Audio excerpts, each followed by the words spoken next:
It's IPC Apex 2022, San Diego, day one. I'm joined by Anthony from Data.io.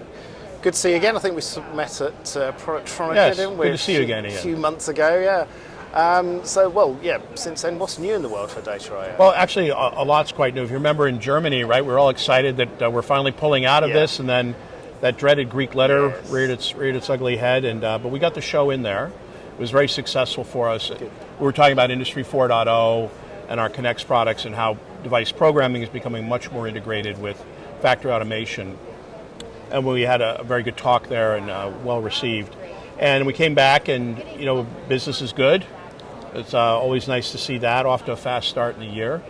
And we're here now. It's actually our 50th anniversary year. So not too many companies here can celebrate a 50th anniversary. And so we're kicking that off with a celebration of sort of explaining, 50 years of innovation and programming with Data.io. And then, what the next, maybe not the next 50 years, but the next several years will bring. And it's going to be more of the Industry 4.0 automation that we talked about at Productronica.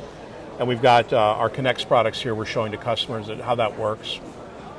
Also be a lot more on security and how we secure the supply chain and secure firmware that goes into electronics products. That's a big deal, as you know, with people in IoT and in automotive. We've had a number of marquee wins with our Centrix products. We're talking about that, how we're really simplifying and scaling the ability to provision that necessary root of trust into your product, whether it's IoT, automotive, industrial electronics, or whatever. And so the 50th anniversary, the technology leadership, security, Industry 4.0, those are our themes for the show. Security is the key to it all, though, surely. I mean, that's been the thing, years ago when we first started talking about, machine learning, artificial intelligence, storing data, all those sort of things. Everyone was, but is it secure? Right. What are you going to do with that data? All those sort of things. You bring up a good point, because when I talk to people, they're excited about artificial intelligence, and I remind them, artificial intelligence without security is a Terminator movie, okay? And so you really need to have that foundation. We call it a strong hardware-based root of trust. Right. All the major semiconductor companies are providing that capability in their microcontrollers, even memories now, microprocessors have it. And what we're doing is we're working with them to allow customers of all sizes to enable that strong hardware-based root of trust for their own products that are unique to the OEM. And it's something that's taken a while for people to understand and take hold, because it does require new thinking on the part of the OEM. They not only have to provision, but they have to think about how they're going to manage their products downstream, how they're going to be able to enable these keys and roots of trust, turn them off, manage them, much as you would manage a PC or a server in an enterprise IT infrastructure. And so we think it's happening now, finally, and once it turns on, I think people are going to have a very, very exciting, secure future for the products they're building. Yeah.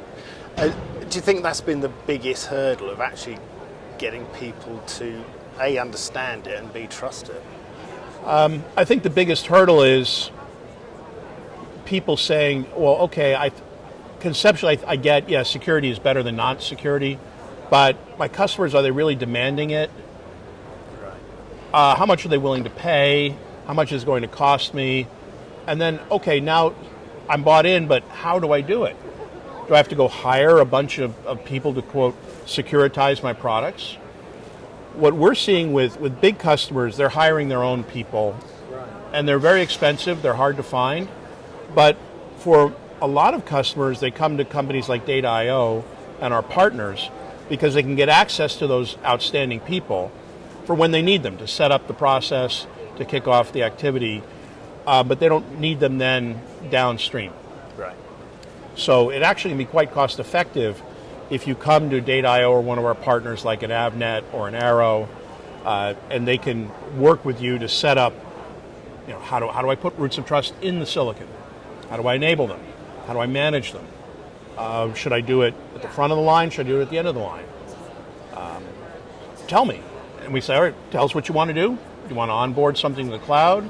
You want to create an identity? You want to authenticate firmware? Once we get to that point, we can say, great, we have a recipe for you. We call it a predefined use case, but it's like saying if I want to go out to dinner, first question is, well, what do you want? Do you want Italian? Do you want sushi? Do you want fish? What do you want? You want a burger? Once we know that, then we can tell you, well, here are the restaurants that fit your criteria, and then here are the best ones, and we recommend these. So it's a very similar process of discovery with the customer, simplify it, and with that simplification comes the scale that makes us be able to work with not only tens or 20, but hundreds of customers. But you're offering that reassurance and knowledge, aren't you? That's the key to it, sure. And the knowledge that it's been done before. We've worked with the leader in artificial intelligence for hyperscale cloud. Right. Okay, we can't use their name, and you would know their name, but these people are experts, and they worked with Data.io because we ultimately made it much easier and more predictable for them to do what they needed to do. We're working with the leading electric car and truck companies. We're working with the leading metering companies. Okay, because as you know, in Europe, meters have to have a certain intelligence. They have to be protected because they're being read remotely. And so government regulation has pushed certain verticals and certain industries ahead of others, but we see that they've broken the ice, if you will, and we see other industries following behind it. Well, it's fantastic. I mean, that's vindication of 50 years of experience and wisdom there for Data.io, isn't it? Right. And hopefully the next 50 will be. The next 50 will be very exciting because you have to put firmware into electronics, you have to secure it, and Data.io are the global leader in putting firmware into electronics and now device security. Fantastic. Well, I hope the show is good for you, and I hope We the hope so, too. celebrations are fun as well. Yeah, we'll be celebrating all year long, and we're here at Apex, and we'll also be demonstrating at additional shows throughout the year. Fantastic. We'll see you at one of those, I'm sure. Right. Thank you for sparing the time, actually. Thanks so much, Ian. Take care. Good.